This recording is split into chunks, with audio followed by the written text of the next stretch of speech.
So the FBI carrying out a lot of intense movement over the last 24 hours, and it has not stopped today. They are back at it. Investigators telling NBC News that the tips have dramatically increased after they released the chilling surveillance. I mean, I think all of us were just shocked when we saw how specific these images are. The eyes of this man standing on Nancy Guthrie's steps on that night, flashlight of some kind in his mouth, is pretty much the best take we've had on what that flashing light is. Our Fox team has been tracking the updates in real time. Chief correspondent Jonathan Hunt, retired NYPD inspector and Fox News contributor Paul Morrow on the scene, and chief breaking news correspondent Trace Gallagher, all in Tucson, all pursuing leads and sources on this story as we speak. Trace will be anchoring Fox News at night all week from there as well, and we look forward to that. Paul Morrow,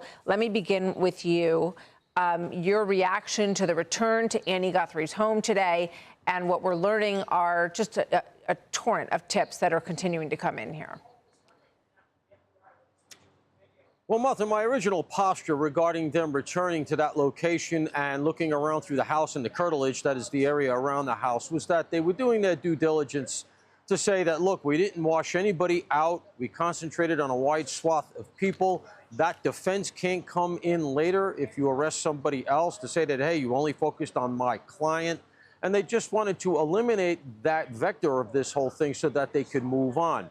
But I'm past that now. You have to be past that. They've returned now, according to the reporting, which we heard from the scene from Alicia. They have gloves on. They're going in with what sounds like evidence bags to me. And so at this point, unfortunately, you have to say it's not this positive, but you have to say they are at least still within the frame.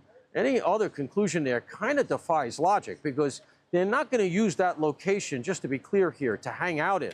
You know, that's not become a base where they can get lunch and, you know, use as a center of operations. It is potentially at some point really relevant to the investigation.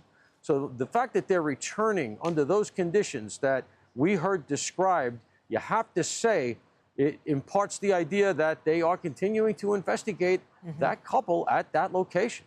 Yeah, there's the man leaving the house with a couple of bags just moments ago, and his partner, investigative partner, has the latex gloves on, the blue gloves that you can see as he holds the door for him, as he puts those two bags in the back seat. Trace, this is going on at the same time as they have been looking in the Catalina foothills.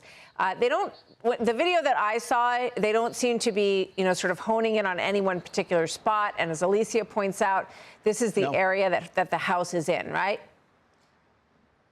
Yeah, I mean, the Catalina foothills, this is kind of the base of it, Martha. So, yes, this was kind of ground zero for the Catalina foothills, and they went north, meaning they're just kind of checking the road. You see sometimes they go in the brush, but for the most part, this appears to be kind of an effort to check out the pathways in and out of Nancy Guthrie's home in this area and where they might lead, just to kind of give them some more push. It's interesting, you talked about the video, Martha, because when you look at the video in the totality, everybody's kind of focusing on, yes, the mask, and you have the gloves, and you have the backpack and the gun and so on and so forth. But what's interesting, if you look close, is you'll notice down on the steps of the front porch, I can't see any blood drops at all, which means if that's the case, that this, you know, the FBI was telling us this happened in the morning. We know that 2:12 timeline, 12 minutes after 2, the cameras captured something, right? And if it was this something, like the FBI believes that there was this person,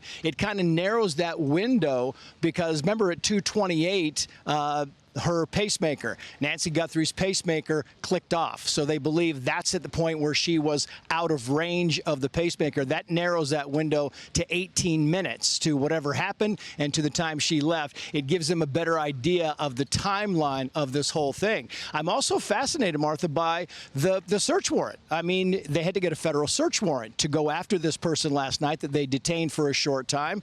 I'm curious to find out what was in it, because as the legal experts we talked to, A federal judge is not, all that apt to give a search warrant just on eyebrows. They need something. They need some pinging, some cell phone evidence that might lead them in that direction. So it might be interesting to hear about that as well. And remember, Kash Patel said persons of interest on Fox News last night. Persons, we are looking to find out who the other person or persons that they are focusing on might be. Yeah, it's a great point. Jonathan, we don't know whether or not there was, and we don't see obviously what happens after the individual pulls the camera off of the door frame area, but we have never learned whether or not there was a breaking and entry in this case, which seems very significant, doesn't it?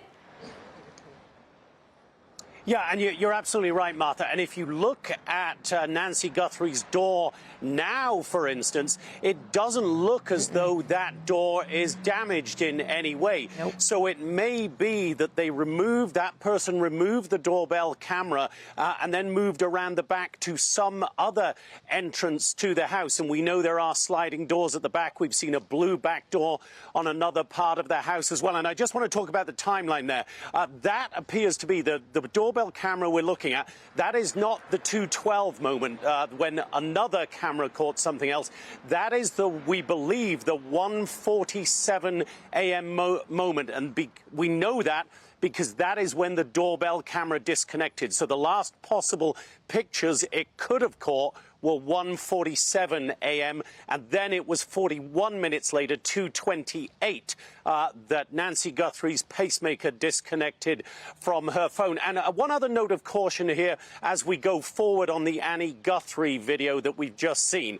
Now, we didn't see any badges or any guns on those two people who went into the house and brought those two bags out. So I just want to put in a note of caution here. They may well have been agents investigating this, but we also know that the Guthrie family has hired private security, and it is possible that these were simply members of that private security detail who had been asked to go back to Annie Guthrie's house, perhaps bring some of her items or some of Tommaso, her husband's items. So we don't know at this point. We're working to find out, of course, and we'll let you know as soon as we do, Martha. Yeah, all very good points, Jonathan.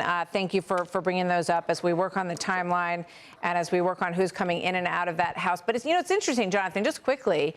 So there's no cordon around Annie Guthrie's home, even though we know that investigators have at some points been in and out of that home.